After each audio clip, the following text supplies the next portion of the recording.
The day was warm and sunny, and the bustling rhythm of the city was palpable.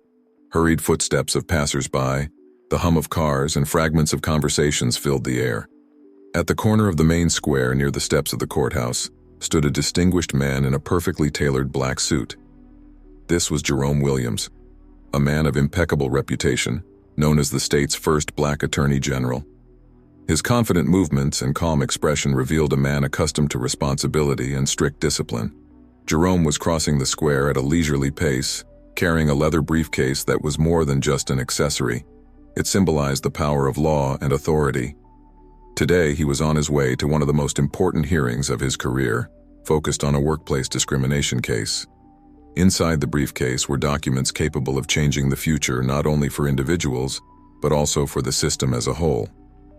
As he approached the courthouse, he noticed an elderly woman struggling to cross the street with the help of a cane. Jerome slowed his pace, glanced at his watch, and without hesitation, headed toward her. Pausing at a bench near the entrance, he carefully set his briefcase down and hurried to assist the woman. In a steady yet kind voice, he offered her his hand and helped her navigate the busy traffic. Meanwhile, not far away, Officer Bradley Hanson sat in his patrol car. Tall, broad-shouldered, with a close-cropped haircut and sharp features, Hanson had built a reputation as a tough and strict enforcer of the law. But beneath this facade lay another side. Hanson was known for his intolerance toward black individuals, which often led to unjustified detentions. Through the window of his car, Hanson noticed Jerome stepping out of an expensive vehicle and now assisting the woman. His eyes quickly fixed on the elegant briefcase. Prejudiced thoughts formed instantly in his mind. Definitely stolen. How could someone like him afford such a thing? Deep down, Hanson had already made up his mind. When Jerome returned to the bench, Hanson, still in his car, honked his horn and spoke through the loudspeaker. "Hey you, come over here." Jerome stopped, straightened up, and looked toward the car. His expression was calm, but there was a hint of puzzlement in his eyes. He took a couple of steps forward, unhurriedly. "How can I help you, officer?" he asked, maintaining a polite tone, but Hanson, not bothering to explain himself, had already stepped out of the car and was heading straight for the briefcase. He grabbed it decisively even as Jerome moved closer, trying to intervene. "Wait, that's my briefcase," Jerome said, his voice now louder. "Step back," Hanson barked, raising his hand as if confronting a suspect. "This briefcase might contain stolen property. I have to inspect it." "You're mistaken. This is private property. I am the Attorney General, and it contains confidential documents. You have no right to open it without a warrant." But Jerome's words only deepened Hanson's suspicions. His expression hardened, and ignoring all protests, he began to open the briefcase. Jerome stepped forward again but quickly stopped, realizing that any active resistance could be perceived as aggression. A small crowd of bystanders drawn by the commotion began to gather, watching the situation unfold with interest. "Officer," Jerome said firmly, "you're making a mistake. That briefcase is equipped with a security mechanism." But Hanson wasn't listening. In his mind, he had already constructed a narrative, another one who thinks he can play by his own rules. As soon as Hanson clicked open the lock, Jerome flinched slightly, anticipating the inevitable. As soon as the briefcase's lock clicked, a muffled pop sounded, and in an instant a thick burst of bright blue dye shot into the air. Within seconds, Officer Hanson was completely engulfed in a dense cloud that covered not only his face but also his uniform, hands, and even part of his patrol car. Instinctively, he shut his eyes, stumbling backward and trying to wipe the dye from his face. But his efforts only made things worse. The dye spread further, smearing across his fingers and cheeks. "What the hell?" he shouted loudly, dropping the briefcase, which hit the ground with a dull thud. Hanson waved his hands frantically, as if trying to disperse the cloud, but it was useless. The previously silent crowd of onlookers began to stir. People pulled out their phones to record the absurd scene. Some started laughing while others yelled indignantly, "That's a violation of rights. What the hell is he doing? Can he just grab someone's belongings like that?" Jerome Williams remained where he was. His face retained an outward calm, though he felt a surge of frustration. He stepped forward and bent down to pick up his briefcase, giving it a shake to check for any damage. "I warned you, officer," Jerome said, his tone firm but without malice. "This briefcase is equipped with a security mechanism. That's standard practice for confidential documents belonging to the Attorney General. The dye is just the first layer of protection." Hansen finally stepped back, his face still coated in blue. His eyes were bloodshot from irritation, and he continued his futile attempts to wipe the dye away. The crowd around him grew larger, with smartphone cameras pointed squarely at him. "You," he muttered, clearly flustered and angry. "You had no right. This is an assault on a police officer." Jerome raised an eyebrow, his tone remaining polite but carrying a hint of unyielding authority. "Assault?" he echoed, tilting his head. "I think you're confusing the facts, officer. I was standing here minding my own business when you decided to open my personal property without permission. All of this has been recorded. I'm sure the footage will be useful for further proceedings." Hansen attempted to respond, but the crowd began shouting in support of Jerome. "Yeah, we saw it all.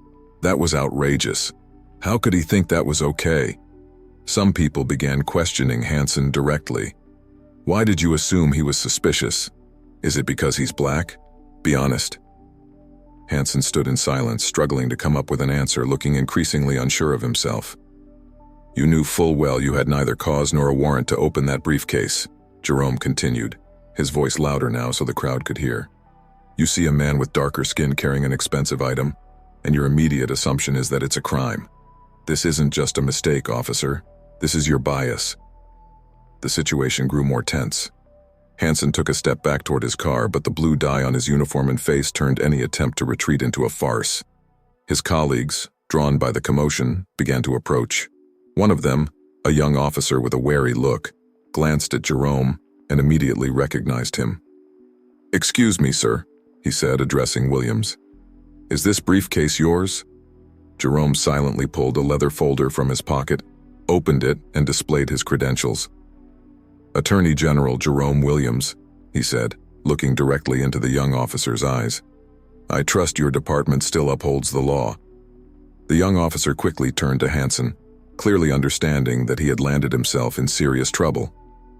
Hansen, however, remained silent, his face burning with humiliation, though it was hidden beneath the layer of blue dye.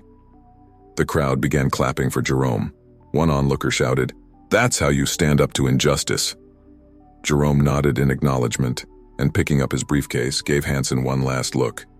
"You can explain your actions later, officer, but I'm sure you now realize you had no right to do this. I suggest you reflect on your decisions." With that, he turned and walked toward the courthouse, leaving behind a silent but electrified crowd and a humiliated officer, still covered in blue. As Jerome Williams confidently headed toward the courthouse, the crowd behind him continued to buzz about the incident.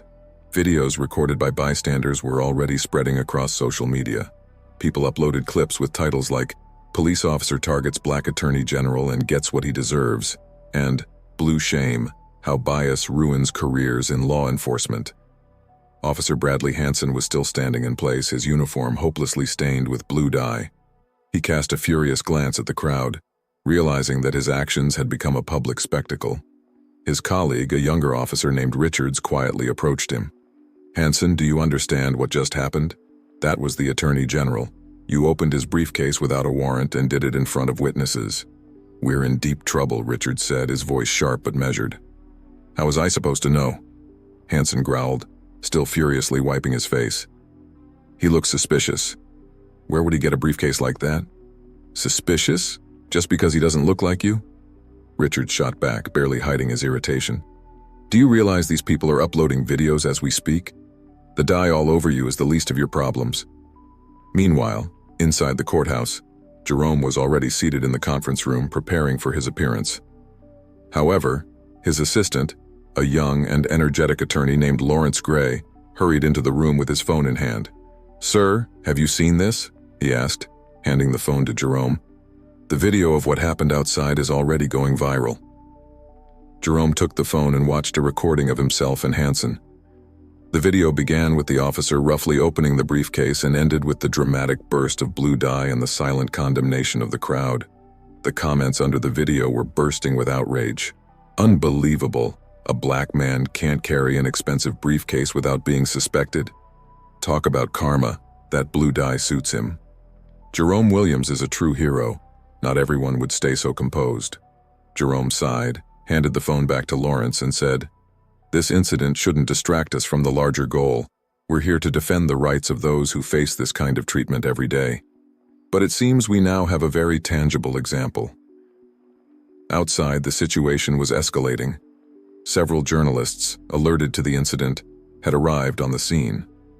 They surrounded Hansen, who stood helplessly, unsure of what to say. "Officer, did you know the briefcase belonged to the Attorney General? Why did you assume he was suspicious? Was it because of his appearance? How do you respond to the use of a security mechanism that left you covered in dye?" Hansen remained silent, his face burning with shame, the blue dye only amplifying his discomfort. The younger officer Richards tried to intervene, but the reporters pressed on. "Was this a biased judgment? Why did you think that particular man with the briefcase was breaking the law?" Meanwhile, Jerome stepped out of the courthouse. His appearance prompted a wave of applause from the crowd that had gathered outside. He paused, surveyed the scene, and spoke. "Friends," he began, his voice firm but calm, "today you witnessed something that unfortunately many people face every day. This wasn't just a random incident. It's the result of deeply ingrained attitudes that continue to influence decisions.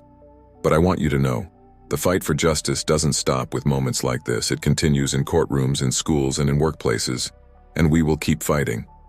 His words drew loud cheers. Journalists immediately began peppering him with questions, but Jerome raised a hand, calling for silence. "As for today's incident," he added, looking directly at a nearby television camera, "I trust that the law will address it. Everyone must be held accountable for their actions, regardless of the position they hold or the uniform they wear." Within hours, both the video and Jerome's remarks went viral. The internet was flooded with articles, memes, and discussions. Officer Hansen was temporarily suspended, and the state police department announced an internal investigation. The incident became more than just a scandal. It sparked widespread conversations about bias and the problem of perceiving people through the lens of outdated stereotypes. Meanwhile, Jerome continued his work, unshaken and with dignity. He knew that this day had become another chapter in the long story of fighting for justice. And this chapter, like many others, was destined to end with the triumph of truth. Following the incident, a serious investigation was launched around Officer Hansen. The video of the event continued to gain traction on social media, and public outrage grew with each passing minute. Journalists, human rights advocates, and even state officials discussed the situation, drawing attention to the deeper issues the case had revealed. The police themselves issued a statement promising a thorough investigation. The department's leadership was forced to admit that the situation appeared problematic and announced Hansen's temporary suspension from duty. Meanwhile, Jerome Williams held another press conference to address the questions still echoing across society. He delivered a clear and impassioned speech. This was not just a misunderstanding. It is a symptom of a much deeper problem. When people are judged by their appearance, it impacts the entire community. It not only degrades human dignity, but also undermines trust in those who are supposed to protect order. We cannot allow such behavior to become the norm.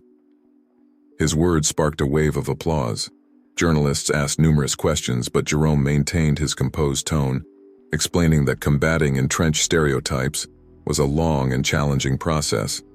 However, he expressed confidence that society could change if it was willing to acknowledge its flaws. A few days later, the police released the results of their investigation. It was determined that Officer Hansen's actions had violated protocol and were driven by unwarranted assumptions. He was officially relieved of his duties and required to undergo training in managing implicit bias. The news drew mixed reactions. Some felt the punishment was too lenient, while others saw it as a step toward a more just system. Most importantly, the incident had sparked widespread discussion about the need for systemic change. For Jerome, the case was yet another reminder of why his work was so crucial. A few days later, he received a letter from a schoolgirl who wrote that her family was proud of his resilience and his ability to stand up for what was right. "You showed us that we must not stay silent when we are judged unfairly," the letter read. "Thank you for reminding me that the truth has power." Reading those words, Jerome smiled. He knew this incident had not only drawn attention to an important issue, but also inspired many to stand up for justice. The story's final chapter unfolded at a community gathering, where Jerome addressed a large audience. He once again raised important questions but added, "This case is a lesson for all of us. It's not enough to talk about the problems. We must act to resolve them. I hope this incident will mark the beginning of the changes we all long for." The crowd responded with applause. People left the event feeling inspired and ready to pursue change. Jerome knew this was just one step on a long journey, but he was confident that justice would always find a way to prevail.